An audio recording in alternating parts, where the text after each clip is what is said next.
everyone, and welcome back to the Something in the Wild podcast. I'm Tyler Smith, as always, and today I'm going to be talking about the gear that I brought with me on my steelhead fishing trip. I'm going to break down everything from the gear that I used on the water to what's in my fishing pack to the clothing that I wore underneath my waders. Now, we went out whenever it was super chilly.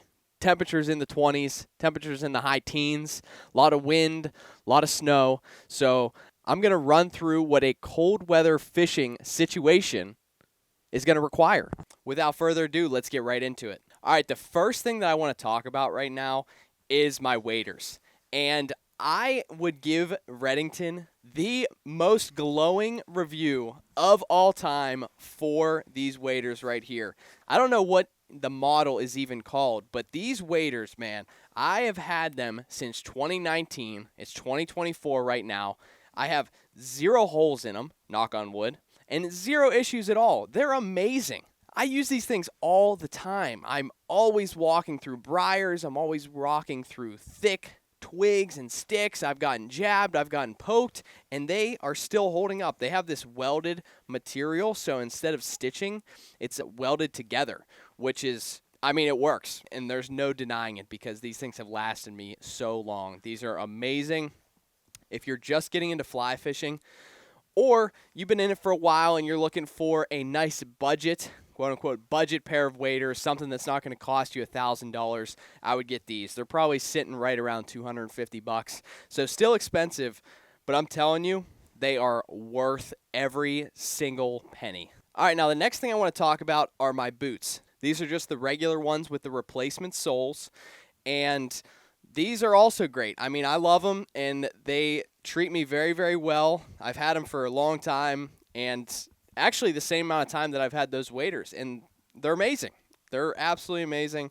Have 0 complaints at all. It's really nice that you can switch out the bottoms on these. Makes things a lot easier whenever you want to go from, say, felt to rubber soles to any kind of sole that you could possibly need for boots. They got the attachments, and Corker's, great brand and a great company. All right, now I want to talk about a little bit of a safety priority that you absolutely need to have, and that's a wading belt, especially whenever it's cold, especially whenever it's freezing outside and you got fast-moving water, you got a deep water. You always want to make sure you have a snug-fitting wading belt, and this one is from Fishpond, and it's got the belt, it's got the loop on the back for the net. And I use this thing to hold on my net, keep water out if I do go under. You don't want to take any risks whenever you're out there, so make sure you pick up a wading belt. All right, next I'm going to talk about my pride and joy, literally my favorite fishing possession that I own, and that's my Fishpond net. I absolutely love this thing. I got this out in Colorado whenever I spent a summer out there. It's got the Colorado River design on the handle. I'm pretty sure it's limited edition. Man, this thing has seen some fish, it's caught some monsters, and has so many memories. This net is like kind of wearing a little bit. There's a couple pieces that are ripped, but you know, you can replace the net, but you cannot replace the memories that this thing has. I love this thing so much. I'm going to hold on to this for the rest of my life. All right, now on to my rod. And this is just the Redington Crosswater. And I'm telling you right now, like this thing's really nice. This thing's at 8-weight, 9-foot length, and it's great for steelhead. Great for, you know, one-handed casting. Great for steelhead. It's very robust and durable. You know, I take it out all the time, and it works really well. Also, another great budget piece if you're just kind of getting into fly fishing, just getting into steelhead fishing. I would definitely recommend Redington. It's a rod that you're not going to need to replace right away. It's very durable. It's nice, yet cheap too. And it also comes in combination packages. So you can buy the reel with the rod together, and you just have one package that you can go out and fish with the next day if you want to. All right, now whenever you're dealing with these cold temperatures and you're out there fishing, you want to have gloves on because your hands are going to be absolutely freezing. But you don't want to have gloves that are going to get wet and they're going to get cold and they're going to just get soaked. You want something that's going to keep your hands warm while also staying dry. And that's why I have this pair of neoprene fingerless gloves with the optional mitten attachment here. And these things are waterproof, so like you can dip your hand in the water and your hand's going to be completely warm. It's crazy, and I don't know how I would survive without these.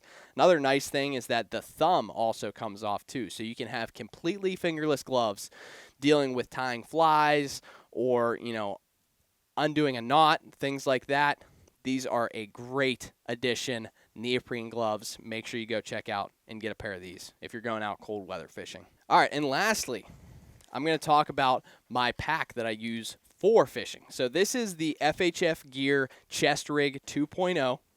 Has the nice airframe shoulder harness. And this thing's got a ton of storage, so you can hold a bunch of crap in here. I got a couple fly boxes. I got my tweezers. I got my pliers. I have line cutting equipment. I have weights. I got bobbers. I got all of that stuff, and I keep that in here. And it does a great job, and it just sits right there on your chest, very easy to access. Nothing's going to fall in the water, and it gives you a good surface to work on whenever you're tying flies. Say you drop your fly, it's just going to land right in your pocket right here. And FHF Gear also has attachments and certain accessories that you can buy in certain packages where, they have a fishing package, they have a hunting package, things like that.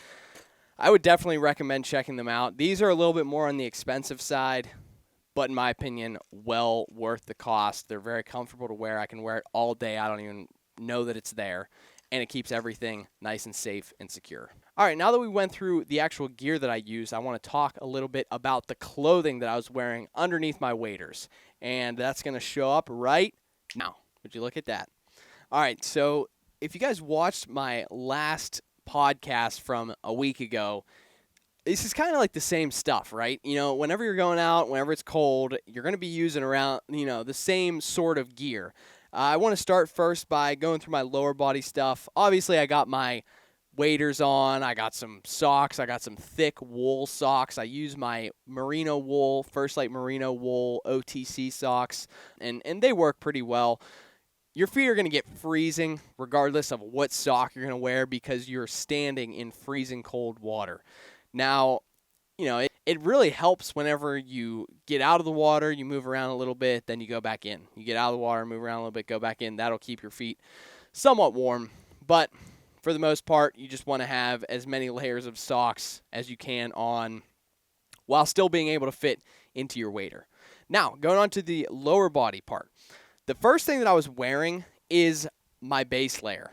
And my base layer are these 3/4 First Light long johns, and they're thick, they're warm, they're comfortable, they're made of merino wool, and they keep you very, very toasty whenever they're used as a next to skin layer. Now on top of these long johns, I just had a regular pair of sweatpants. They work just fine. You're not going to be busting brush or anything like that. You got your waders on. So something that is thick, something that is insulated, something's going to keep you warm even if your waders weren't on.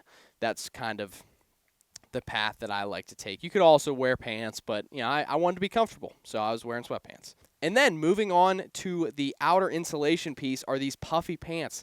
And I'm telling you guys, I cannot stress this enough, how important these are to keep you warm whenever the temperature is really, really cold. These keep the heat in so well, especially under waders, because it gives you that extra barrier to, trap that air in there. It traps that air in. Your body then heats up that air, keeps that area nice and warm. All right, now for the upper body system. Again, as my base layer, I'm just going to be running like a t-shirt, a long sleeve shirt. But what I'm going to have on top of that is a merino hoodie. Now, this is the Furnace merino hoodie by First Light. The Furnace merino hoodie is awesome. Keeps you very, very warm. I love this hoodie, man. I mean, it is super comfortable. It's very durable. It's rugged. Keeps body temperature in really nicely. But you don't have to have like this really expensive hoodie. You can just wear a regular hoodie. That's fine. The most important layers are going to be the ones coming up right here.